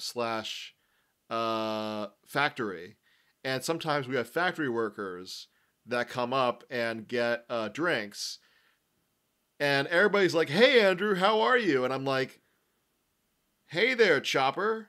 Hey, Guy. You. How are you? Now, mind you, I've been working there since November. Okay. And it's currently June. Mhm. I've like half of the people I don't know. So or I don't know their name. So I can't match the color of the headband to the turtle. So I apologize. Okay. So and it was an actual thing as a kid that I had where it was like face blindness thing. Anyway, okay. I'm very sorry, Matt. Well, actually, maybe I can make it easy for you. Please. Did you like the one that had the attitude? Did you like the one that had a lot of the witty one-liners? Did you like the one that was super serious and had the line of "Good, go on, we don't need you"? And he was like the leader type, or did you like the one with the stick that was also making wisecracks? And there's that scene of him and Casey Jones in the barn fixing the car, and they're like throwing insults at each other. I like the one who had that interaction with Splinter. Splinter, and where Splinter was saying you hold so much inside. That's Raph. Okay. The hothead, the one that's the Wolverine of the team, essentially. Okay, yeah, I like him. Raphael's great. I do like Raphael a lot, but you like them all. Mikey's not all of them. I like Mikey because he's my favorite. Raph I associate more nowadays with because sometimes I have moments like the 2003 Raphael had the Brooklyn accent, and there was a whole scene where like he's being interrogated by one of the villains, and he's like, "This is nice tech. Where did you get it?" And Raphael's all, "Yo, mama." And I'm just like, and I looked at that, and I'm like, "That's me at work." They're like, "Hey, Matt, why'd you do this?" "'Cause I can." "Go away." Right. Said, but yeah. So Raph is a popular character because he's one of the more relatable ones. Because everybody has issues like that all the time. So very cool. How about your favorite scene, Andrew? Yes. I'm gonna state it again. My favorite scene is Shredder's introduction. Yeah. Mm-hmm. And just for that, this is one of the great shots. Genuinely speaking, this is genuine for a villain introduction in any movie. Is the opening shot of Shredder and his long shadow, and then walking into the field, into that like arena of his kid criminal organization, and that's like a chill. That's almost like, oh my god! I almost wish Darth Vader in the very first Star Wars movie that was released. I wish he had been introduced in a similar way, as opposed to just him walking out and then doing this and then singing music, because and the reason I say that is because visually it's much more interesting to have it is like the long shadow and then the camera crane down, and so that's kind of why I made that comparison earlier. No, that being said, Darth Vader's introduction probably paved the way for this. But that being said, I gotta say that for that one shot alone of Shredder, I'm like, this is fantastic. The cinematography in this movie's really good. It makes there's it feel moments real. where you're like, wow, real. It does. There's moments in the cinematography, like again with Shredder. There's also the thing with him popping out of the manhole in the beginning. Mm-hmm. Another scene I was thinking of with the cinematography is when Leonardo is he's meditating and Splinter just looks up dead into the camera and just whispers. Like there's a lot of good direction and cinematography and shots in this film. Very good vision for sure. Agreed. Yeah. But now, Arianna, what about you? Yes. You who gave us the question. Yeah, turn her right back around. I do like them all. But Raph is my favorite. I think because he is like more serious and he's got the accent. He does have an arc. And to me, he's just cool. I'm going to a movie. So cool. You got a problem with that? Yeah, he's like got attitude coolness, not like fun coolness like Mikey. Yeah. But I think I do like them all. My favorite. It's hard. Favorite scene wise, I don't know about a scene, but my favorite moment is when they sing a funeral for the rotten pizza. When they come back. Yeah. That part's he's great. like, well, that depends. And I like that it took its time. they're like, oh, they find out there's pizza, so they get excited and they go look for it. And then they find it, and he goes, oh, he opens it and closes it right away. Like, it's too hard to look at it. And he's like, depends. What kind of toppings do you like in your pizza? Do you like penicillin? And he went, oh. It's like, oh. And then they just sing slowly as they kneel. Yeah. And I thought that was so brilliant and so teenager and so, like, fearless. I laughed so much. It's so perfect. Although I do have to say, that penicillin line, I'm so slow that it took me a second, like, oh, he's saying it's mold. And okay. And that was a really good line, because I'm like, that made me think for a second. That's good. Yeah. That's a good one. What's and I do interesting... gotta admit, with that on the line, I love how many times it's pointed out in this movie how smart they all are. Yeah. You know, they're not doofuses. They know their history. They know what's going on in the world. Like, they are, you know, watching April, and they know what the heck she's talking about. Like, they are not dummies just because they live in a sewer and they fight. I think as someone who's watched a lot of Ninja Turtles and read a lot of Ninja Turtles and played a lot of Ninja Turtles and read a lot of Ninja Turtles and everything else in between, there is a thing where sometimes the Turtles kind of fall too much into their stereotypes because, oh, well, that's their identity. Because the cartoon did it, right? Mikey was the, yo, dudes, let's go party. Like, he was the party dude, right? Donnie was the one that, according to the song, did machines, but not that way. He was just the smart one. And even in the newest comic based on the 80s cartoon they just released, they were talking about, like, well, what makes all the turtles special? And Raphael's all, Donnie's the smart one. And Donnie's like, well, I'm not that smart. He goes, no, Donnie, you don't understand. How many times you've gotten us out because of plot armor? You're the smart one. Accept that. And yeah, it's funny because in the movie, though, Donatello was more sassy than Raphael. Because in the cartoon, Raphael was the one that had the one-liners, the snappy comebacks like Donnie in the movie. And it was Raphael and Casey Jones that are best friends in a lot of the comics and even in the cartoons and stuff. Even the 2008 CGI movie had Casey and April and Raphael's friendship very, like, in the open. Like, it wasn't Donnie, it was Raph. But in the 90s movie, it's weird because you're like, Donnie's never this. I mean, he is sassy, but he's not this sassy. He's not right. So I thought it was funny that I think because of the movie, they wanted to give them all unique identities more than just, oh, he's the fun one. So, yeah, but Donnie's great. Love Donnie. There's a scene like that, though, in the second movie where they're going to eat pizza. And Mikey goes, wait. We must do the moment to reflect. And they close their eyes and they go... And I'm like, I do that even today. I look at my sister and I'm like, wait, the moment to reflect. And she's like, yeah. Then we both do it. Aww. Yeah. Second movie's great.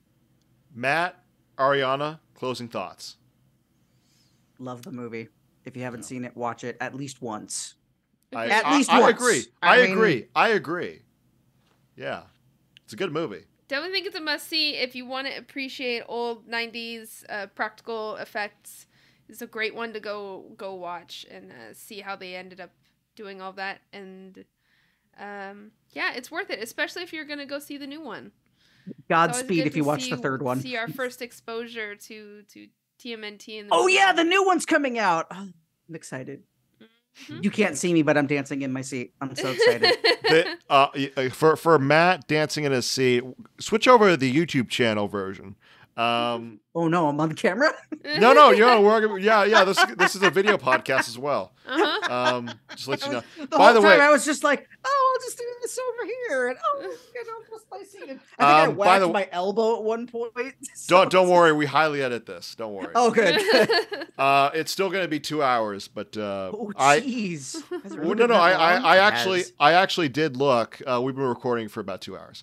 2 hours and 2 minutes. This is our longest podcast in a while. Yeah, awesome. I love it. Yeah. Can you actually do me a favor, Matt? Can you show them what we are wearing? Oh, of course. So I am a big fan of the arcade games.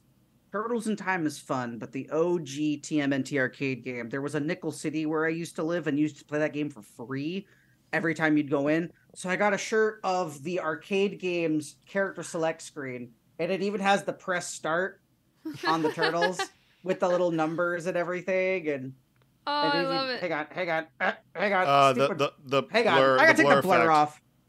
Take the stupid blur. Hang on. Take that off. There we go. And you can even see down here it says select your turtles. I love I it. found this at a GameStop of all places. Well, that makes sense. Still, it's Oh, kind of man. funny. But yeah, I've Fantastic. had the shirt for a long time. I actually just played all the old Konami TMNT games for my channel. It was 13. That was a lot of games. Yeah. Some of them I will never play again.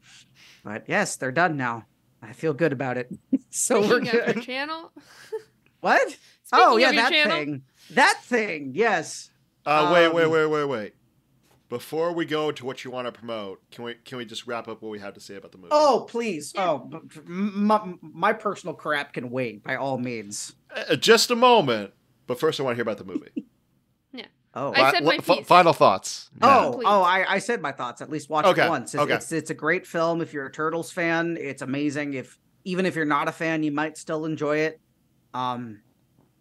Very important film for film history, actually, because I agree. this movie paved the way for Jim Henson to do more stuff with their animatronics. Well, and not New Jim Line Henson. Cinema and Not Jim Henson because he passed away right yeah, before this. But sadly, anyway, which sorry. Like very right after this sad. movie release, yeah. That's like a freak crime against humanity caused by the universe. Anyway, I sorry. agree. But yes, you are correct. The Jim Henson comedy did go on to do great things as well. So Matt, my final prepared question for you: Oh. what do you have to promote? Oh, right. Okay. So, I've never done this before. So, I have a YouTube channel.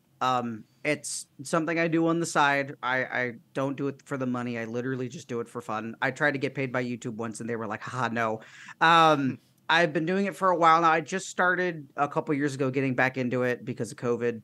Oh, sorry, can't say that. The Backstreet Boys reunion tour, as we call it. And it's my channel's called Matteo's Corner. It's Mattao, and then Corner has a little pizza guy on there. And I play video games. I do discussions, kind of similar to this one, so sometimes with some people. I also do live streams. Currently playing Gollum, and man, is it a thing! So if you...